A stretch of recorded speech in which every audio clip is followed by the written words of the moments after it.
These days, so many podcast hosts just riff through unprepared segments until they get to the next ad break for pills they know nothing about, cheap razors, and whatever else they can get a buck from. But the Higher Side Chats does it differently. We succeed or fail on the quality of the content and your desire to hear more of it. So you're about to hear another free first-hour episode that's here to prove the 2-hour shows are worth subscribing for. 5 shows a month for just $8. Members get a mobile-friendly website, a decade of archives, a dedicated RSS feed for the best podcast apps, and a lot deeper discussion than a single hour can allow for. Sponsor free with more for thee. Get a free 7-day trial of THC Plus at thehighersidechats.com. Enjoy! In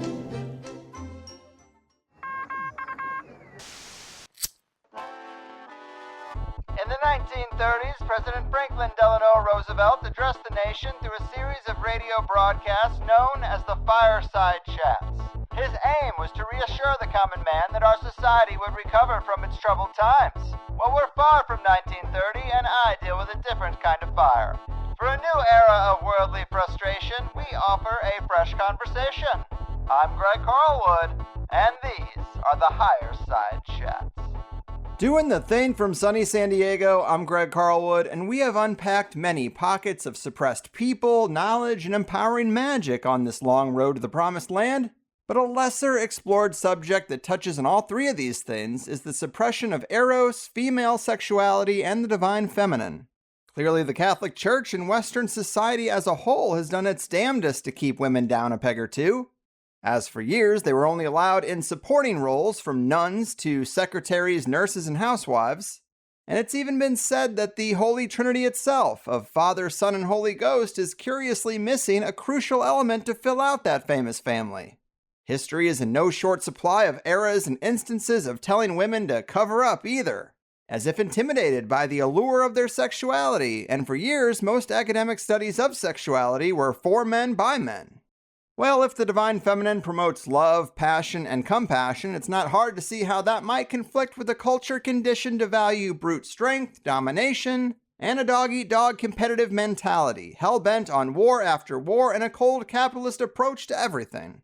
And when it comes to sex itself, or sex as a vehicle for enlightenment, we've also been left completely in the dark, taught that it's wrong and dirty, and we best just stay away. Yet it is why we're all here. Much like psychedelics, there are approaches to sexuality and techniques that can blow the doors of perception wide open and give one the keys to the mental prison that has been crafted for us. And of course, that's something the authorities have spent large amounts of energy trying to keep at bay. Well, today we're talking to Dr. Joanna Kujawa, the author of a very interesting new book entitled The Other Goddess, Mary Magdalene and the Goddesses of Eros and Secret Knowledge. She's been digging deep into this stuff for many years as she received her BA and MA from the Pontifical Institute for Medieval Studies at the University of Toronto, Canada, and her PhD from Monash University in Melbourne, Australia. She's been an active academic for over 2 decades, using her scholarly training to investigate topics other academics often pass over. An attitude we can certainly appreciate around here, so let's do it. The Other Goddess author, sacred feminine scholar, and dedicated spiritual detective, Dr. Joanna Kujawa, welcome to the Higher Side. Hi, Greg. That was a wonderful introduction. Thank you so much. Happy to be here. Thank you. I try to get them worked up because, there's a lot of things trying to get people's attention these days, but I am certainly looking forward to this. Big thanks to Miguel Connor for putting us in touch. You had mentioned to me that you heard the interview I did with Alan Greenfield about sex magic and the central secret of secret societies. Secret societies, another hierarchy that women aren't allowed into. And you made some good points about how there is a light side to sex magic and sex-driven enlightenment, I guess we could say. Yes. And a reason sexuality is so suppressed. It doesn't have to be all dark and salacious as it's usually presented, and that sex magic stuff might be provocative for shows like this, but it's certainly only half the story. And it's a big part of what has motivated this area of study for you and the book, right? Correct. And, it also, that's why this book, although it is research-based, especially the first part of the Via the Goddess, is very personal. Because my experience of sexuality was different, and I started to look at esoteric traditions that explore sexuality as a means of enlightenment, such as, for example, esoteric tantra.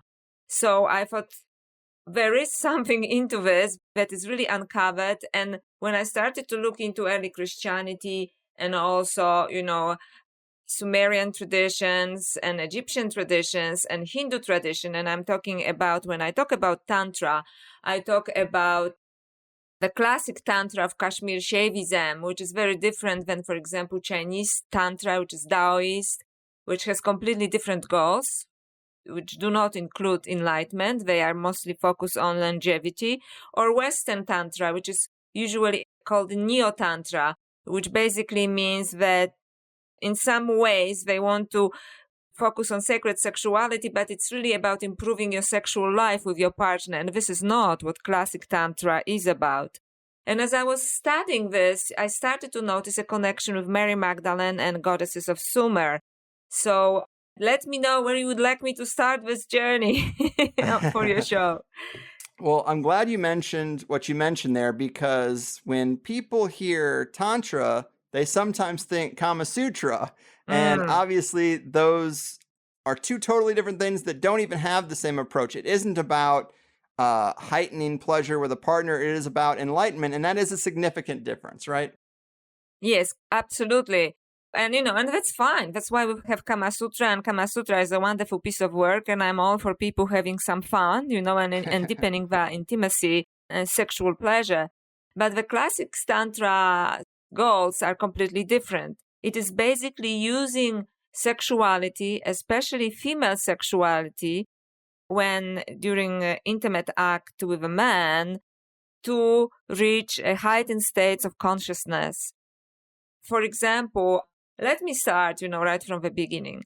So when I was living in Melbourne, for about a year and a half, I was studying an esoteric work from Kashmir Shaivism, Tantra Loka, which was written by a 10th century Indian philosopher known as Abhinavagupta.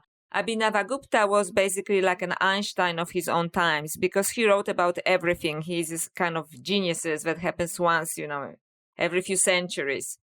And chapter 29 of Tantra Loka, which is the light on Tantras, it's about the use of sexual magic or sexuality. He wouldn't use the word magic, but sexual rituals for the purpose of enlightenment. However, he was not the first one, so to speak. He was the first one who wrote it down, because I would like to also honor the tradition, long tradition, ancient tradition of women, yoginis and dakinis, who actually introduced this tradition to our system belief. For example, there was almost a mythological figure, Arda Triyambaka, who was a daughter of a great sage, Triyambaka, and she actually came up with this ritual of using female sexuality for the purpose of enlightenment.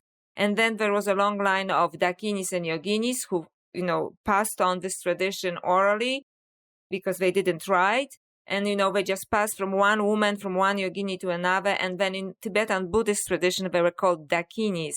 They're also known for possessing other powers, because when you commit yourself fully to spiritual practice, you start to develop, but you should not focus on it. There's a warning here. But you start to develop certain qualities, which in this tradition are called siddhis, which in Western traditions would be called magic, right? So, for example, the dakini is well known for moving between dimensions, being able to be in two places at the same time and so on.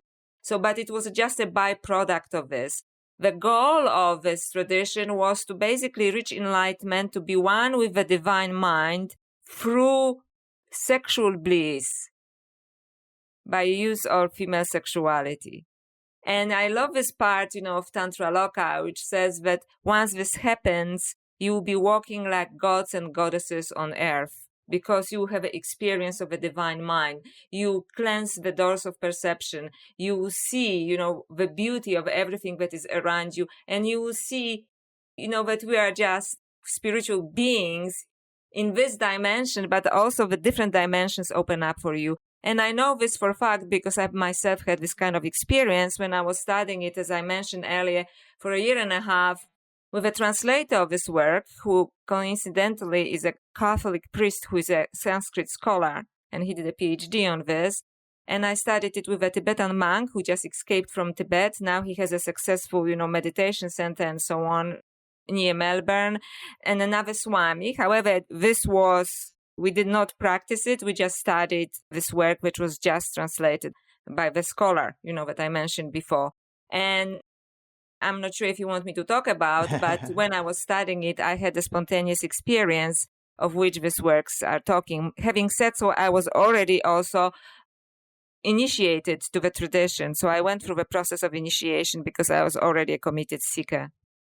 Yes, I definitely want to talk to you about that personal experience and to get into it pretty early in this because it's probably the most provocative thing in the whole book. But as for your personal history, I guess I wanted to go back even further than the study of the Tantra Loka and that provocative chapter 29, because I've heard you say you were born in Poland, and I have a Polish side of my family. I called my grandparents Busha and Jaja. Aww. But I've heard you say that you were born into a society that was both communist and Orthodox Catholic. So you got an early crash course in brainwashing and propaganda, and I like that. But elaborate on that background a bit and some of the realizations you had about the church and authority before even your academic career began.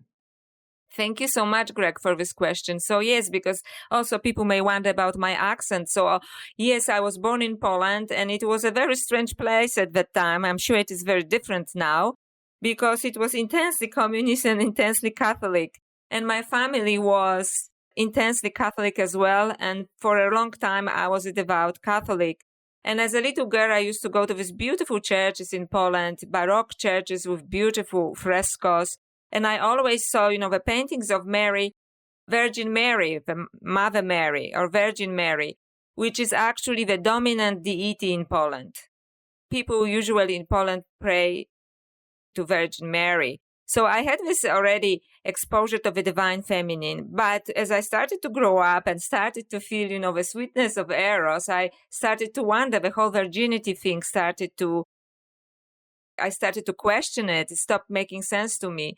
And as I was going to these churches, I noticed that somewhere, usually in the naves, somewhere on the side, there was this other very prominent woman, but she was kind of pushed to the side. And it was Mary Magdalene. And I could see already then, although I believed the whole Catholic story about then, not anymore, about Mary Magdalene, that she was a prostitute, which is now we know historically is not true. But I noticed that she was probably the closest person to the teacher or Jesus, but somehow she was vilified, always portrayed in this kind of demeaning position, almost in the position of rejection. She was the sinner.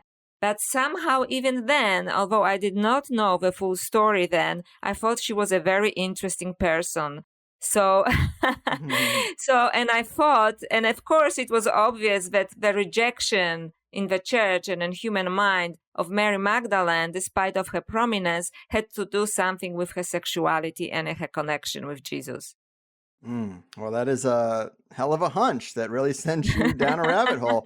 But yeah, I grew up Catholic as well. And later you look back on it and it is so weird. You're on your knees. You're saying, I'm not worthy, Father. I'm a sinner. And kissing the priest's hand. It's really fucked up stuff to be making kids do, or for really anyone to go through. You look up to your parents who, teach you the ways to be in the world, and your parents are Catholic, so you're going to the church, and you're like, I guess this is normal. I don't know. But yeah, I think a lot of kids, they start to see through it, but you hit them Sunday after Sunday after Sunday for years, and it normalizes what's really strange ritual behavior that puts you on a lower platform. It makes you feel dirty already. You are saying that you're a sinner right out of the gate, before you can even speak or walk. That's right. It really screws with you mentally, I think. That's where the Catholic guilt idea comes from. I think so. So, I had the same moment that you spoke about, that one day it was already in Toronto. I was already in my 20s, and I was on my knees in the church, and I say, Father, I'm not worthy. And then it just hit me. Why am I not worthy? Why am I behaving like a slave? Why am I on my knees? Even, early Christian paintings, actually not paintings, but carvings, show people praying, standing up, with their hands spread open to the divine energy, opening up to the flow of energy of this world, to the joy of connecting with the divine. And here I am, like begging for forgiveness. I have not done anything yet. And I will tell you, it's really funny. I was living in a committed relationship with a man in Toronto for many years. And by all means, it was a marriage. We just didn't have a church wedding, but I was that Catholic at that time. And, when I got my degree, everybody went to church because it was Pontifical Institute, right? And I was the only one who didn't go for the communion, what they call the Holy Communion, because I thought I was a sinner, because I was not married in a church. Mm-hmm. Like this kind of brainwashing. Absolutely. Right? Absolutely. Like, I'm just not worthy because I didn't do something they said I should be doing. Yes. And I think that's good context. I think a lot of people who did grow up similarly will resonate with that. And let's get into that crazy personal experience. So the first part of your book is largely about that, and I really wanted to make sure we got into it early, because when we're talking about biblical texts and the history of religion and goddesses, it can be easy for non-religious people or ex-religious people to feel as if, well, why should I care about this stuff? They took up enough of my time and did enough damage. But when the listeners hear about this experience you had, it'll be pretty self-evident why it's important, because something was hidden from us, it seems. Yes, absolutely. So when I was studying chapter 29, as I said, for a year and a half, we were meeting. It was a study group. We were meeting once a week. Spontaneously, I had this experience. So I describe it in quite detail in the book. And it's quite interesting in a sense that I actually spontaneously, also not intentionally, fulfilled all the criteria, because Tantra Loka is a very provocative work, especially chapter 29. So as we were saying before, it is not about improving your sexual life. It is about reaching enlightenment. And it is also about, sexual ritual, which should happen ideally with someone to whom you're not emotionally attached. And I know that people are cringing now, right? Because it sounds like such a decadent thing. But there are reasons behind it. You shouldn't be emotionally attached to this person, in the sense that if you are emotionally attached, if you want to create a long-term relationship with this person, then there's lots of baggage attached to this. You want to please each other. You have some agendas towards each other, which are conscious or unconscious. And the purpose of the whole ritual is about you focusing entirely on the purpose of reaching expanded consciousness, expanded sense of consciousness. So I'm not saying here that you cannot be in a committed relationship and do this, but then you have to be really spiritually evolved to be able to focus on this and forget your past and not worry about the future, and being open to whatever happens after that. So for most couples, it is very difficult, right? I think you probably agree, right? Because there's lots of bonding us together, and that's normal and appropriately healthy and so on. So at that time, and I'm just completely exposing myself here. So at that time, very unusually, I had a very casual sexual relationship, simply because I was getting over somebody with whom I had a long-term and very passionate and important relationship in my life. So in a sense, I fulfilled the criteria, which were basically, you're a seeker, you're initiated, you study the scripture, the tantric scripture, and you are not connected to your partner in a great emotional way, because we just liked each other, right? That was just an attraction. And this is what happened, basically. I'm not going to explain the graphic details, but during the lovemaking, I started to feel Kundalini energy waking up in me. And I'm saying it with a little bit of caution, because some people say like, oh, I'm so tired over this new age yoga, Kundalini stuff. But what is Kundalini really? It is called in Tantra Loka, it is basically your life energy. This is the divine spark within you. But unlike in Gnosticism, when sometimes the divine spark is understood as knowledge only, this is a living knowledge, something that is wiser and bigger than you, but lives within you. So it would be like the divine spark, but it's also very vital. It's not just intellectual, if I make myself clear. Sure. And according to classical Tantra, everybody has it. It is basically represented as a serpent at the bottom of your spine. And through sexual rituals, or actually through even, lustful sex, it could even happen like that, this energy can be awakened at the bottom of your spine. And I started to feel this energy moving. And it's a really strange feeling because people ask me, so was it like you or was it like some other entity within you?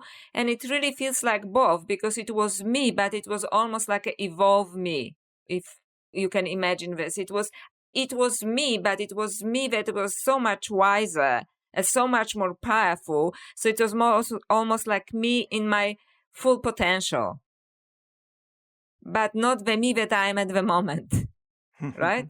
In my Right. limited me. It was unlimited me. And it started to move upwards towards my spine, exploded in my heart. And actually, when I physically, I was lit up, like you could see it physically. Even I could see like there was suddenly light in the room. A physical glow, you're saying? A physical glow. And we're not talking about kind of Wow. sexy glow, we're talking about like energy. It is just like a lamp, Yeah. right? Physical glow. And this is, the man was just like, fortunately, he had some spiritual understanding and he realized what is going on.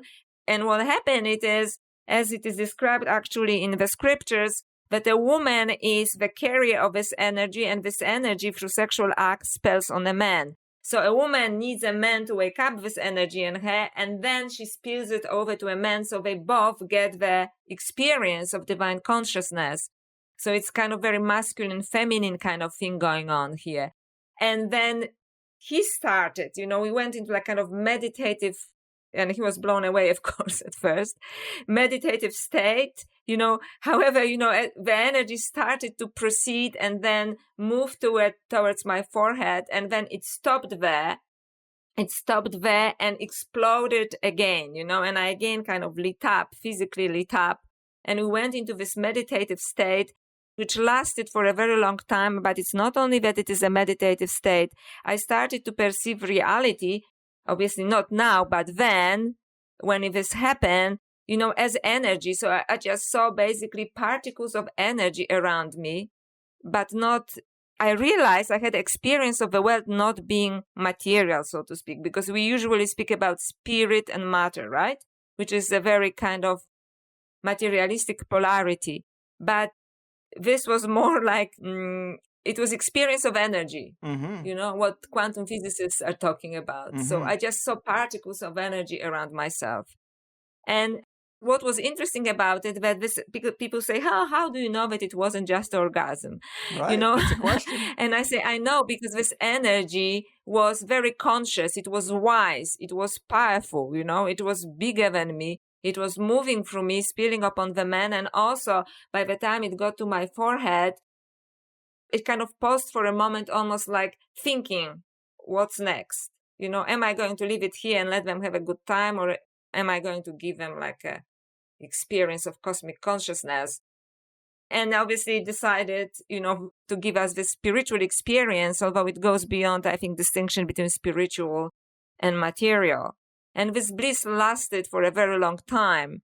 And, I remember days later standing at the bus stop, and being completely, actually almost dysfunctional, because I just see energy around myself. Wow. And just outlines of people and objects.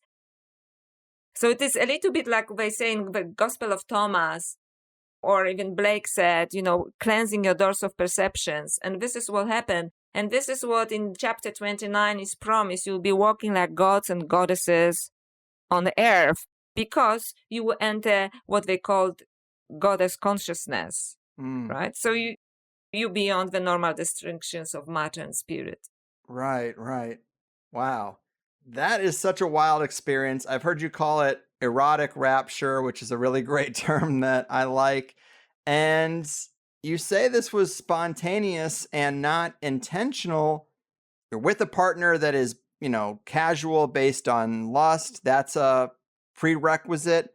But was there something in the experience that you think triggered it? Was there something different about the lovemaking session on that day? No, there was nothing different about it, except that the only thing that was different, it is that I actually didn't expect it, because I was just coming back through the study of a sacred text, tantric text. And a friend, one of the male friends with whom I studied it, dropped me off at my place.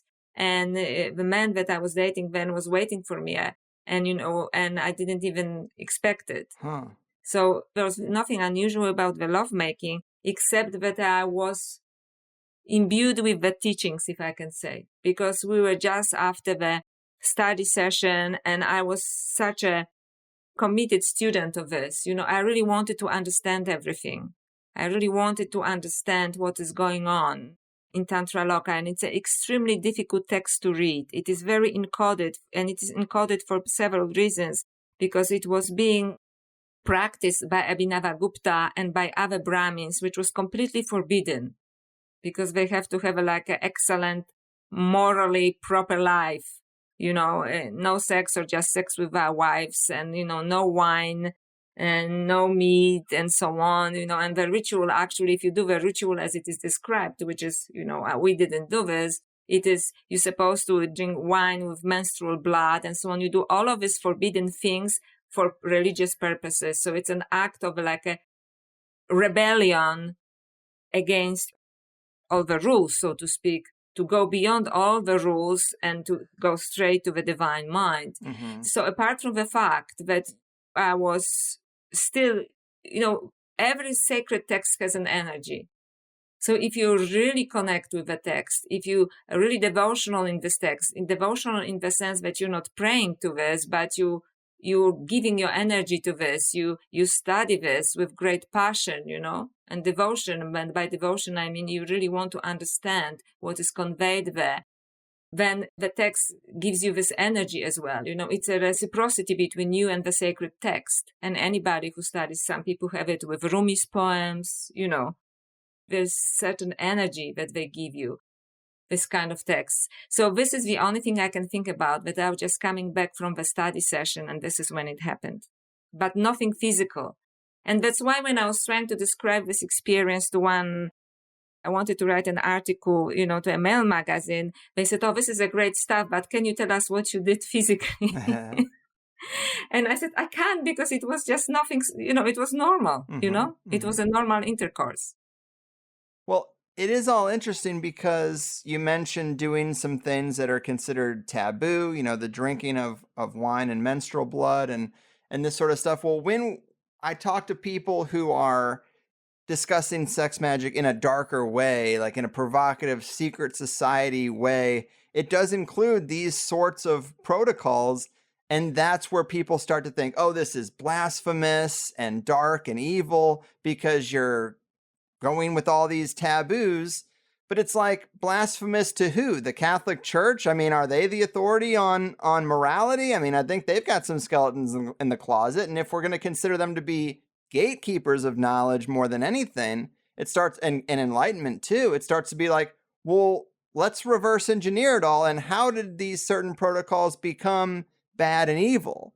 It's like, because it seems kind of mundane. I mean, you might say it's a little gross that you don't want to do it, but it's not evil. I mean, there's definitely a distinction between gross and evil, but it's just like, where do these ideas come from when they institute them? When the Catholic Church says, don't do any of this stuff, and this stuff leads to spiritual experience, leads to consciousness expansion and enlightenment, it's like, well, why did they say not to do these things? It's also kind of like psychedelics. They don't want you to take psychedelics because it opens the doors of perception. And it's like there's many paths that lead to enlightenment, and they tried to gatekeep all of them. I just wasn't aware of this sexual one. And it started to make me think, I wonder if the institution and sacrament of marriage itself is a way to keep people from this experience. I'm happy in my marriage, but you said that one of the protocols is, you shouldn't do this with a person that you have a deep love with. And so that's another thing. If you say, hey, you got to get married when you turn 18 And then you ever get divorced, you're going straight to hell, so you better not. It's like, well, there's not a lot of time to have such an experience, an erotic rapture under those conditions. Yeah, that's a very deep and interesting, questions that you gave me, and very appropriate. So there is a context to all of this. And yes, you are right with everything you said. However, you can do it with your partner under the conditions that your focus is on expansion of consciousness and on detachment, which may be very difficult in a relationship, of a long-term relationship, right? That's why it is easier to achieve this kind of state of consciousness with somebody with whom you don't have this kind of attachment. However, when we talk about, the menstrual, so there are a few aspects to what you just said.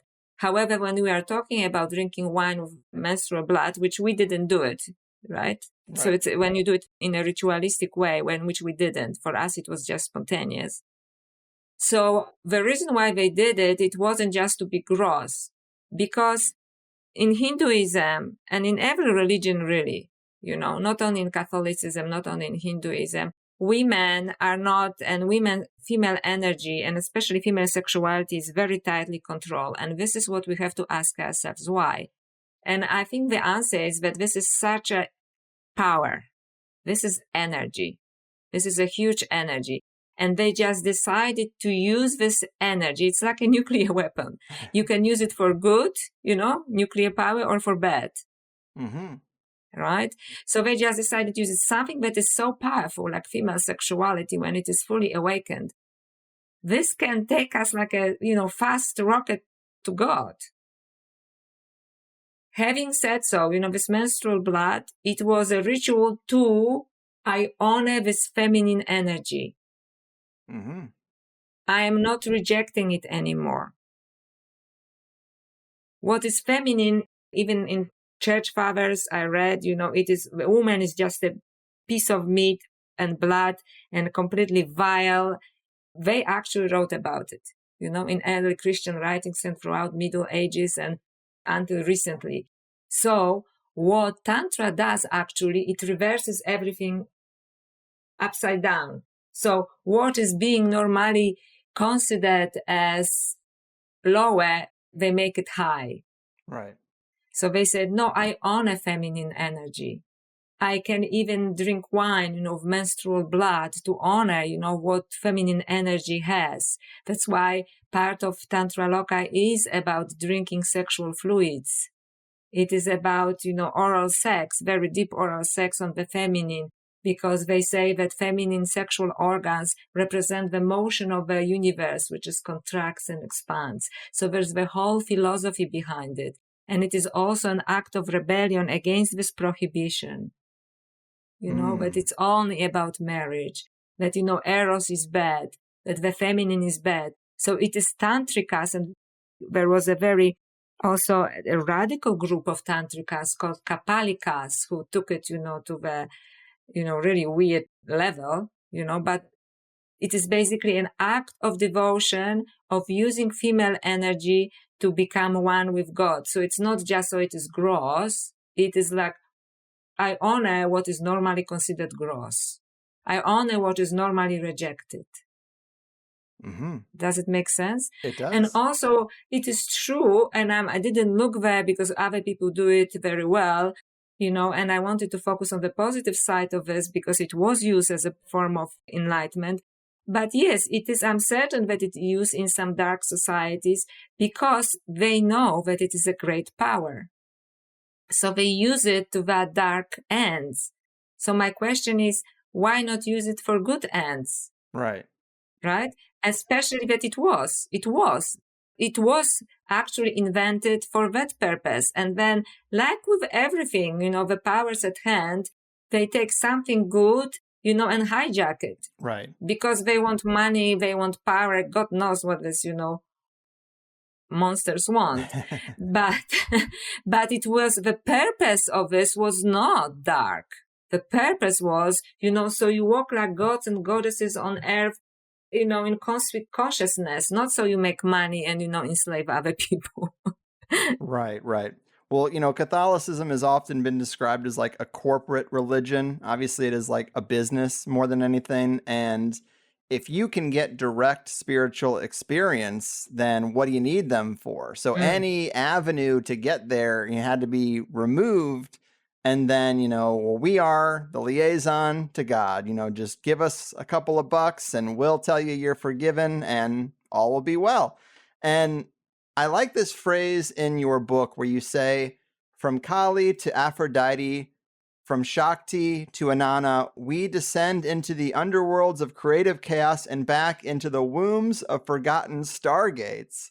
And that's just very provocative phrasing. I assume you're referencing to the very experience you described earlier, but wombs of forgotten stargates, that's awesome. So often these magical techniques, we're talking about remote viewing, astral travel, telepathy. These are like mental effects that fall into the umbrella of magic. And so, yeah, I guess it's just there are sexual methods of getting there as well. And maybe the womb itself is a stargate, we're learning. I just think that's really interesting. Yes, I think so. And you're correct when you say that this is just one of many methods. And Abhinavagupta says the same, right? So Tantra Loka is a big work. And chapter 29 is just one of many chapters. But the reason why people, we started to focus on this one, it is because sexuality is such a rejected thing, right? And he says, no, even sexuality can be the stargate.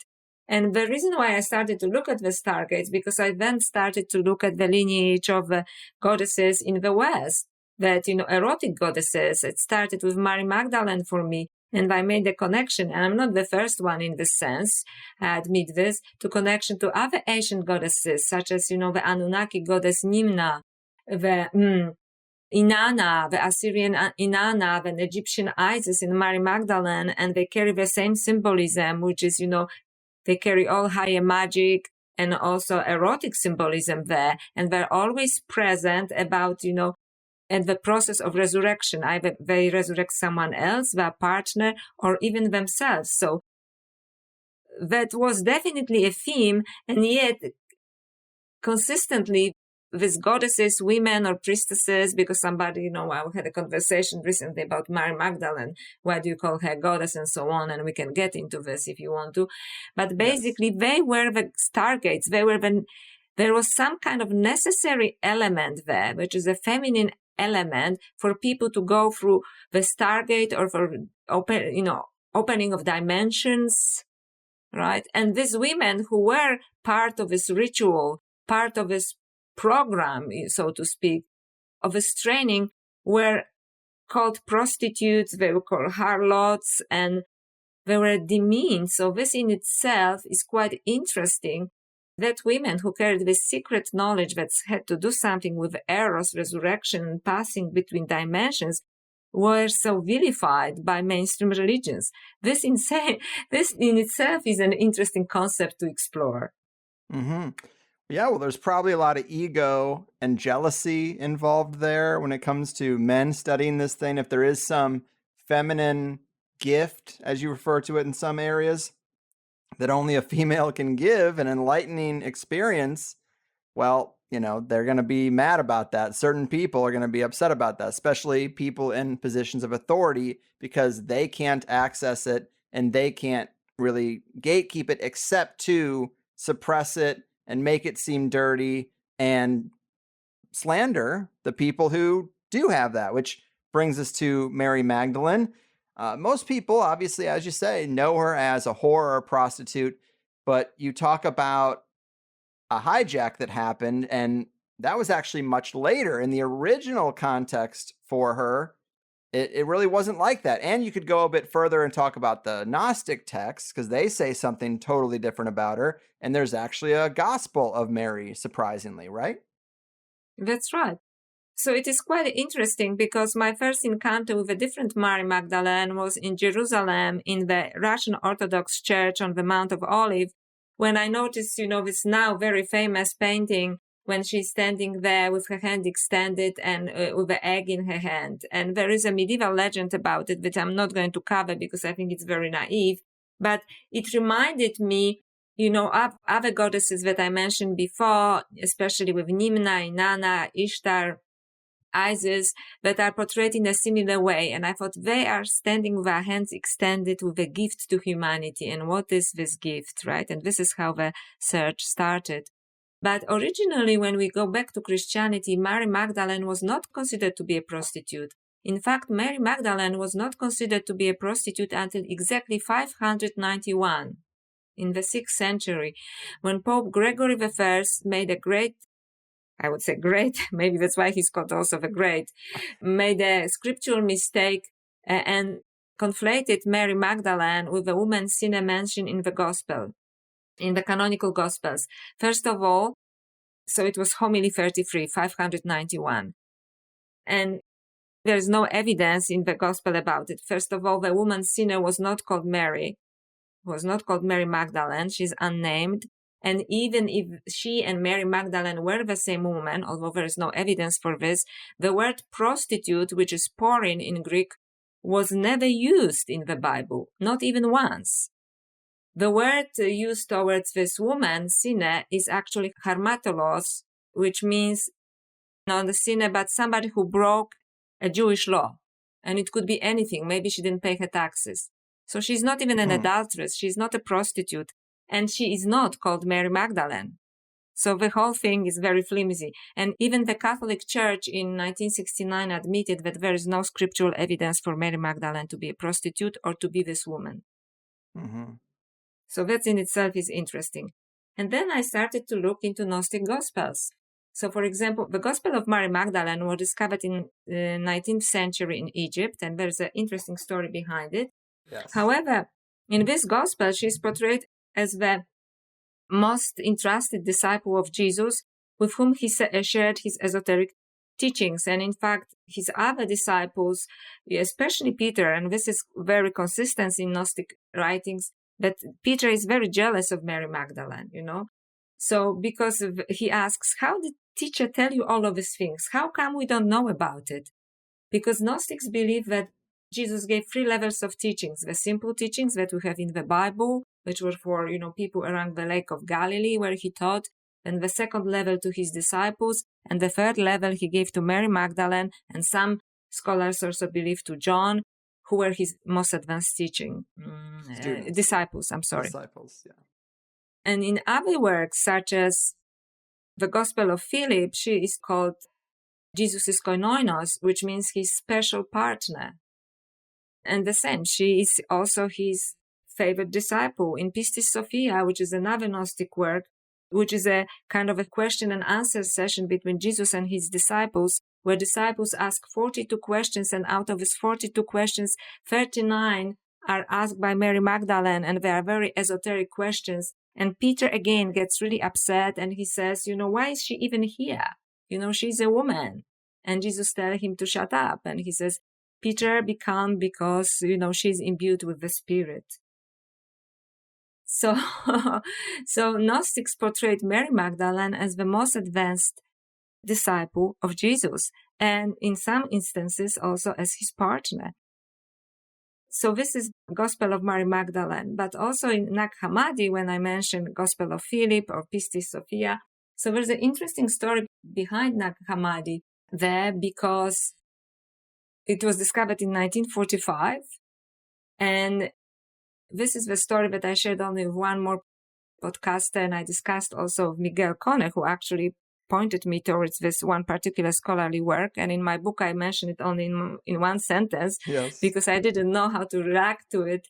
But actually, the scrolls in Nag Hammadi were found next to a skeleton, strangely looking skeleton with elongated fingers and teeth. So I think that maybe your audience would be interested in it, because... Yes, of course. There is a kind of otherworldly element to it, strangely looking skeleton who had this jar next to him. Yeah, very strange. And I definitely had that on the list of things to ask you about. It's crazy because elongated skull, weird teeth, maybe a second row of teeth, or elongated teeth. These are the qualities that people tend to peg to what they say is the Nephilim. People think like the Nephilim lived and they were giants, and that these elongated skulls that they find, the Paracas skulls in Central America, that they are the remnants of this. But either way, these Nag Hammadi scriptures, like basically the bulk, or is it all we know about Gnosticism? Well, it's not necessarily all that we know about Gnosticism, but it is, that we had like 40 scrolls discovered there.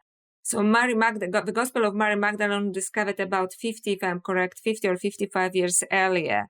So this is the main source of this, but we know about Gnostics. Okay, so this is actually an excellent question. This is for the first time that we got the original writings, because we knew about Gnostics from 2nd century and on, when people who were trying to form the institutionalized religion, the new institutional religion, Christianity, like Irenaeus and so on, between 2nd and 4th century, were writing about the Gnostics, but in a very derogatory way. These terrible people that, don't want to follow the church, that they don't want to create the church, that they think that they can, find gnosis or connection with God, by themselves. And some of them use sexual rituals for this, that ordain women, worst thing of all. So we knew about Gnostics, but always from this negative side. What people who were anti-Gnostic were telling about Gnostics. And Nag Hammadi, for the first time, we had the actual documents written by the Gnostics. Right. Okay, that makes sense. First time we had the first-hand writings, and they were found next to this weird Nephilim-like alien skeleton. Yeah. So I don't know what to make out of this. That's why I just left it in one sentence. Maybe it's another book. I don't know. Or maybe someone else will pick up on this. But it is kind of interesting because it gives you a completely different perspective, on what was going on with early Christianity. But one more thing that perhaps I would like to discuss, if you don't mind, which I think is my original research, is what happened to Mary Magdalene after the crucifixion. Would you mind if I cover this? No, go for it. Okay. So, because there is such a long-standing tradition, especially nowadays, with Mary Magdalene going to southern France after the crucifixion, and it is historically possible because I checked this. However, even there, it is mentioned that Mary Magdalene didn't go to France until 15 years after the crucifixion. And it didn't make any sense simply because, they were all persecuted. So all disciples moved around and left the Holy Land. So I was asking myself, first of all, I'm not totally convinced about the French tradition, although, it is a strong tradition.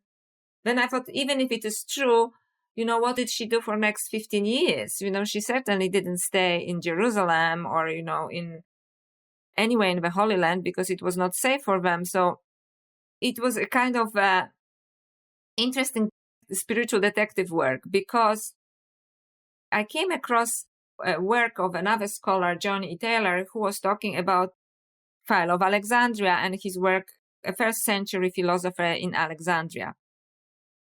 His work, Vita Contemplativa. And there she mentioned, which caught my attention, that he mentions a group of philosophers in Alexandria called Therapete, who were inviting spiritually and prophetically and intellectually advanced women, which was very unusual, right? Because women were not allowed to have this kind of activities. Not only this, they had a connection both with the Temple of Isis in Egypt, in Alexandria, but also with some Gnostic groups, especially the Essenes, in the Holy Land. So I thought this is very interesting because there are some scholars that argue that Jesus was connected to the Essenes.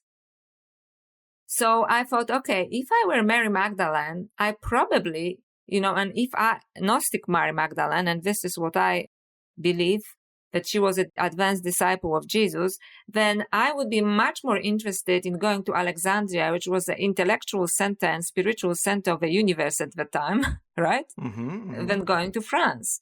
And especially that there was a group called Therapete who was inviting women that were spiritually gifted and intellectually gifted, and they had a connection with the Temple of Isis as well. And in my book, as you know, I make a connection between Mary Magdalene and Isis.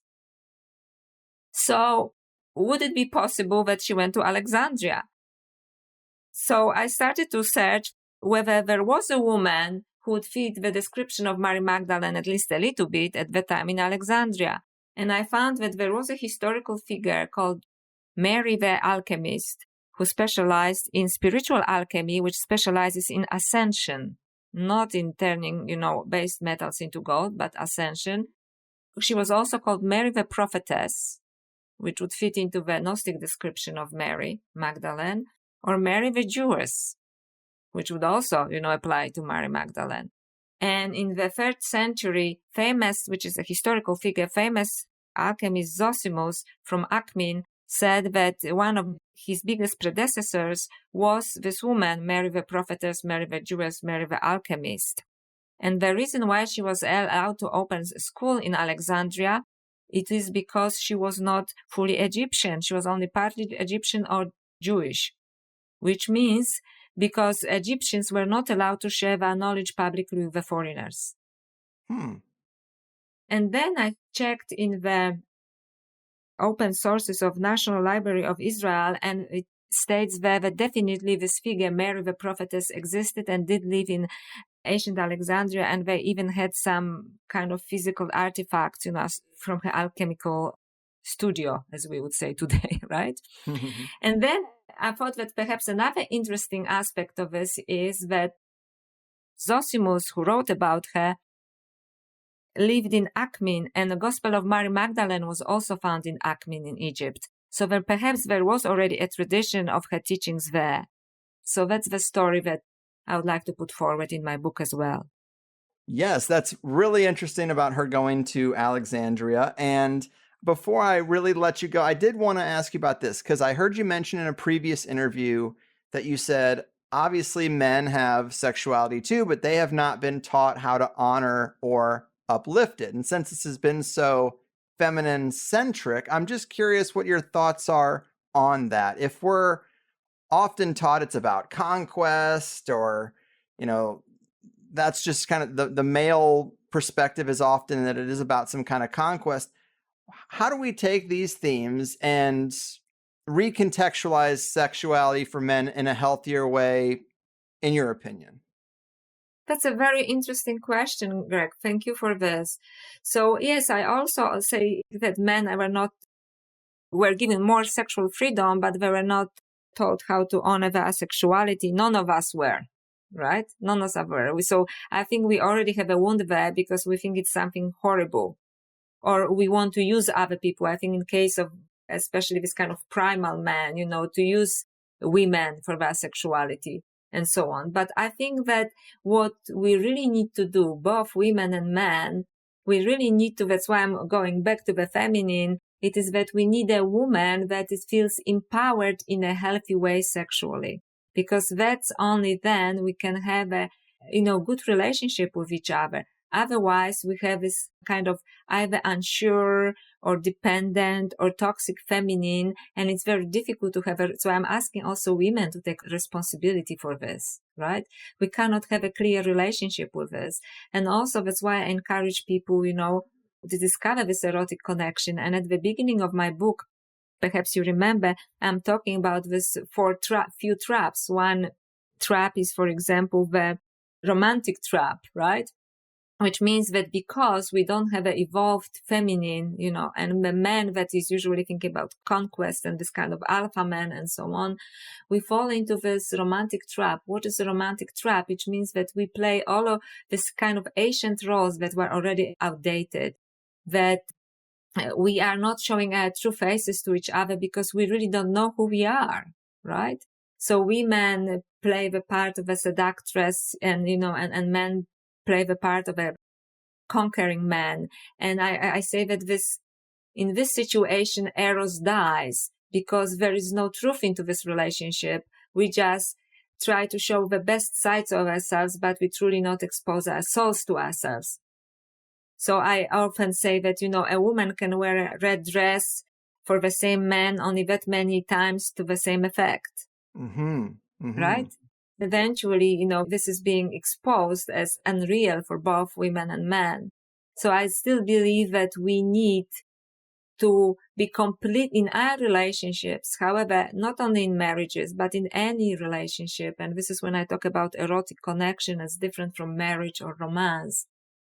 We have to be really honest with each other. But before we can be honest, show good and bad and ugly and beautiful to each other, allow ourselves to be vulnerable, have an open communication, and before this relationship can have any meaning.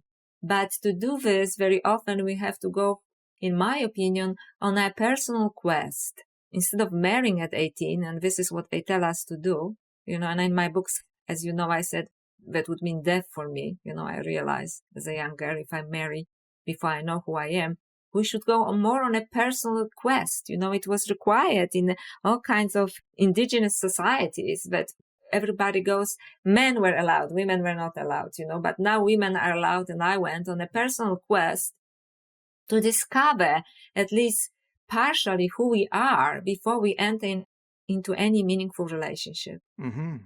Yes. And then to be honest with each other. This is who I am. I am not just a provider for a man, right? I don't know if I want to be a father. And if I want to be a father, I don't know if I want to be a father now. I want to have a meaningful relationship with someone that is not only sexual, and it is wonderful, right? To have a great sex with someone, but it's meaningful erotically, which means I really think like I open up to myself and to you. We want to talk about our sexual and other needs together. Are we on the same page with certain things? And if we are not, are we in agreement that we want to grow together to a certain point and then separate? So I think there is so much to discover in female and male relationships that are outside of the current parameters of what marriage is. Having said so, like you, I'm also, in a very happy relationship, long-term relationship. But in my case, I got into this relationship later in life. And I know that personally, I'm not saying it's the case for everyone, and so is my partner who had many relationships before me, that in my case, at least, I would not be able to be in this relationship unless I discovered who I was, also sexually, erotically, intellectually, and spiritually. Mm-hmm. And perhaps to admit to ourselves that not to use other people, but be honest with other people. And if we are all honest with each other, that not every relationship has to end in marriage. Yes. Right? Some of them, if we allow ourselves on both sides without using anyone, just that's just a learning lesson for me. That, we are learning. We are just on this amazing adventure on this strange place called planet Earth. And, this is a journey, and we are just partners on this journey, and let's see where it leads us. But I don't think many people are ready for this kind of openness and learning. I agree. Amen to that. And, just men are conditioned to think that we're supposed to drive the sexual experience, lead the dance, so to speak. But this has been a really eye-opening flip on that script, that a woman in the right conditions can actually provide an intense, life-changing enlightenment breakthrough experience, and a peek behind the veil is a true gift. And that's just really interesting that we've gone so long without really ever unpacking this sort of thing. So I just think the work you've done is really amazing. And we covered a lot of great stuff, went far outside what I might have expected, but that is how you know it was a good interview. Your book is super interesting. We didn't even talk about the Merovingian bloodline or the Knights Templar, both which make an appearance, but we got to leave something for the readers. Anything else to tell the people in terms of following your work or your website or links or anything you're working on next? Sure. I think that, the best way to connect with me is actually through my book, The Other Goddess, because I really spilled my, my soul and my body there, right in the open. And I think there is some truth in this kind of, raw experiences backed also by research. And I also have a Facebook page, Dr. Joanna Kujawa, and I have a small YouTube channel where I try to post, twice a month, few things, although I do not consider myself really a podcaster, the way you are or Miguel is, because I consider myself more of a spiritual detective. That's why, the book, The Other Goddess, is probably the best way to connect with me. And also my Facebook, where I try to, communicate very meaningfully with people who are there, on these topics. So I also would like to say that I truly believe that all of these experiences that we spoke about are actually for our benefit, and it is up to us, how we are going to respond to these things that we experience, including our sexuality. and that we should not allow anyone to interpret these experiences for us, even people closest to us, and especially not religious institutions or political institutions. Totally agree. Well said. This has been super interesting. A great unexpected topic to throw into the lineup. Thanks for doing it. Keep up the great work and take care out there. Thank you so much, Greg. Wow, well, I'm sure that was pretty unexpected. It's been a bit heavy on current events lately. But is it bad to say that I liked this one more than I thought I might when I was considering it? Sure, a sex magic episode does happen from time to time. But even Alan Greenfield, it's his work on The Secret Cipher of the Euphonauts that I liked so much. But then I didn't want to say no when The Grail Within came out. But it really wasn't my favorite episode. So then when Dr. Kujawa got in touch and said, hey, I heard that show of yours and I offer a different take, not only a feminine take, but one that's not so dark, I was a little on the fence, to be honest. But I thought, you know what? We should offer the counterpoint and just see what happens. Maybe I can do a better sex magic show. I knew she did great interviews on Aeon Byte and Skeptico, so I figured let's go for it. We do have a great deal of female listeners that I think feel a little underrepresented, and I thought I would do it for them, and ended up thinking, man, it is pretty damn interesting for everyone. I do hope people who see the title and think, maybe I'll skip this one, do actually give it a chance, because not only did we go to some wild places, but the main takeaway is her Kundalini experience.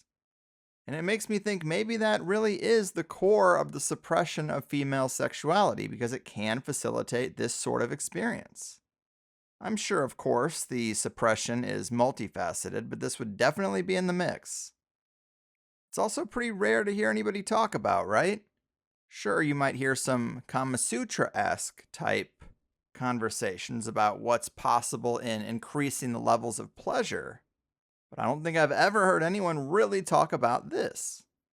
And some say Christianity did come out of a mushroom fertility cult. We've talked before about how the sacrament probably was once something a little stronger than cheap wine and crackers, as well as how cathedrals themselves seem designed geometrically to elevate consciousness. You throw a pipe organ in there and we're all blasting off. But as we know, there was a puritanical takeover, and all the fun stuff got stuffed back in the box. No pun intended.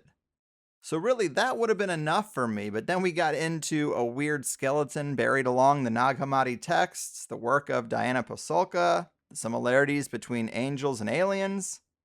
Things I totally didn't expect, but certainly appreciate. She was a great guest. I like the term wombs of forgotten stargates. Of course, wombs are literal stargates, if you need a refresher on how babies are made.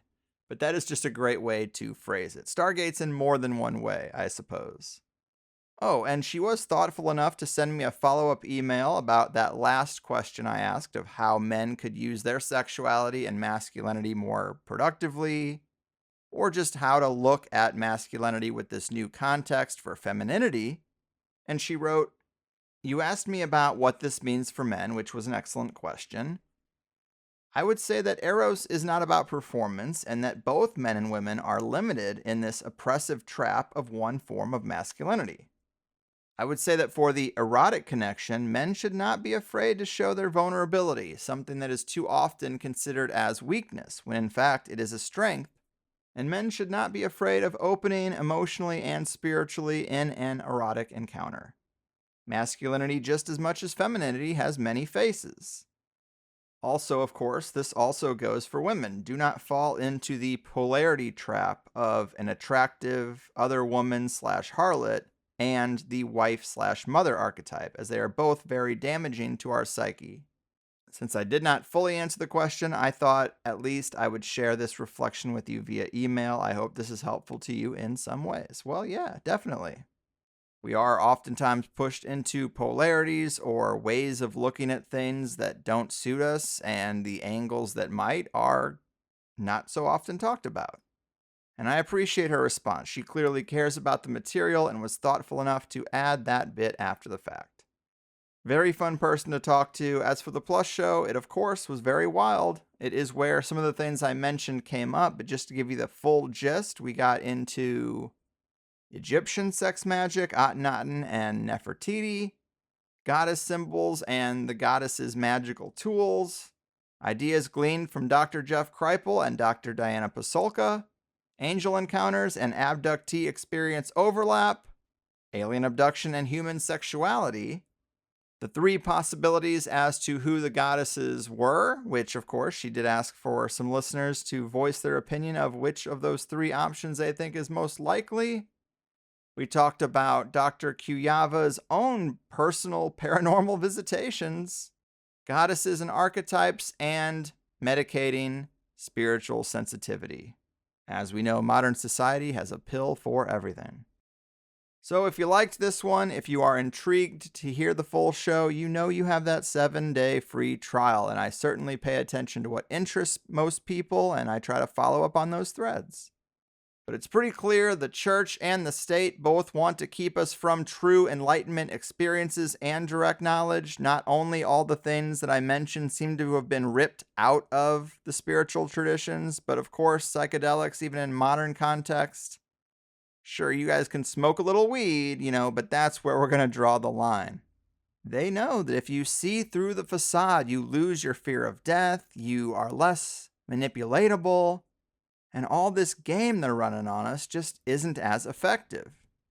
I even heard recently while preparing for a totally different episode, somebody said that their Kundalini experience was akin to walking through the gardens of Acacia. As if you can access the Akashic record this way, and we know that is something that nobody in power would want for little old us.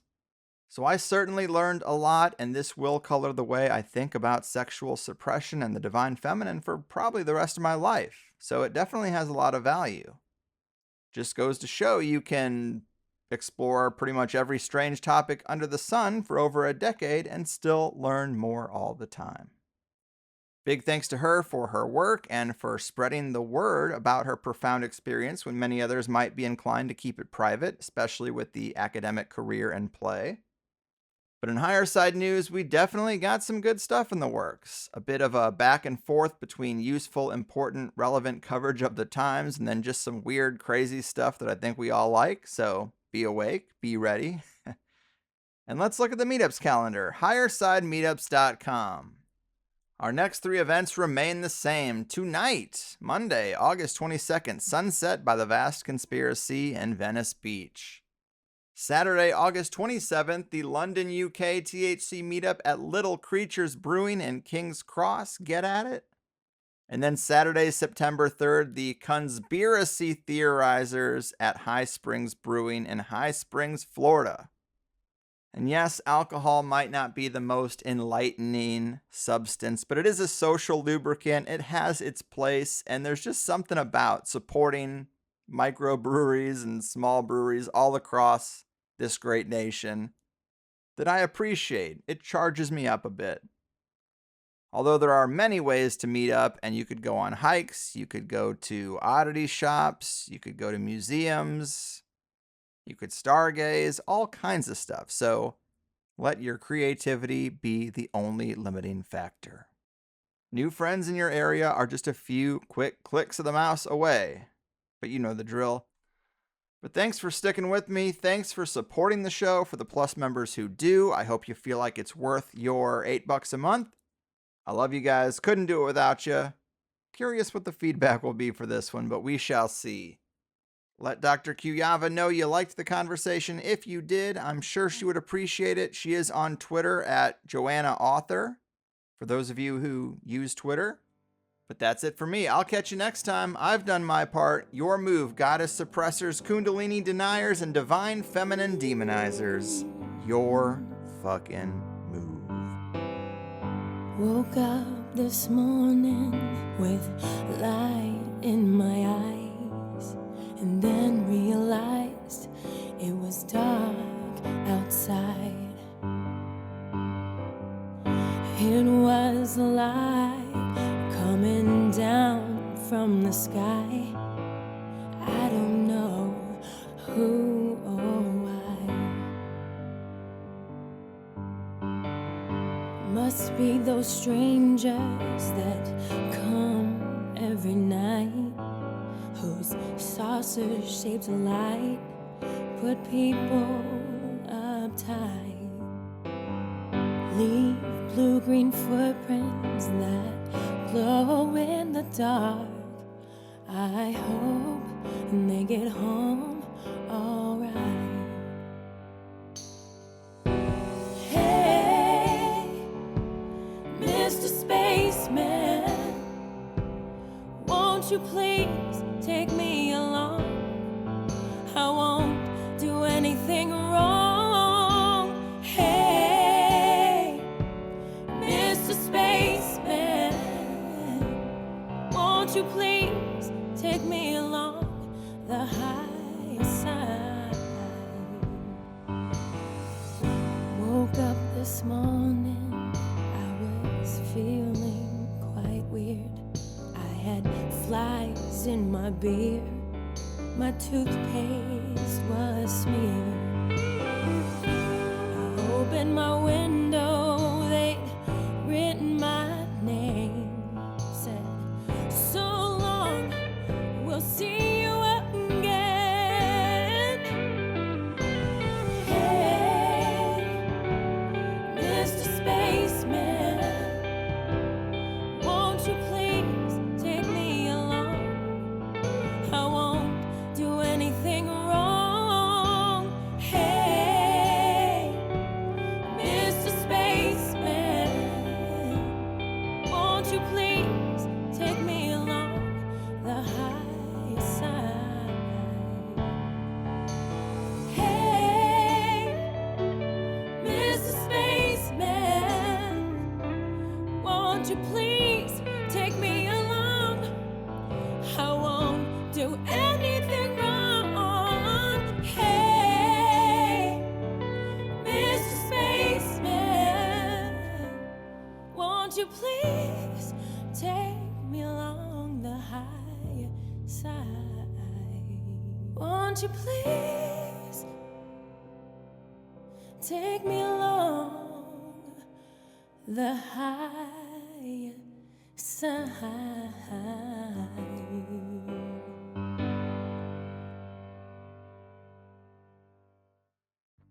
And that is another show complete.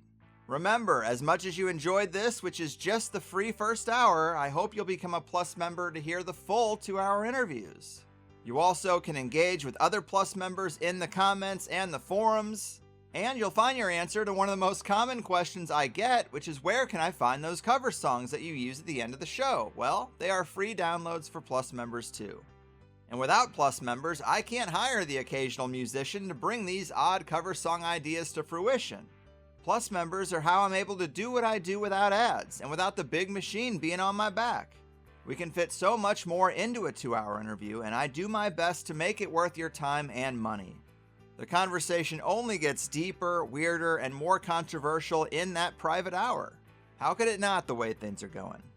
But the best way to sign up is at thehighersidechats.com, where new first-time subscribers always get a free 7-day trial because I'm just that confident.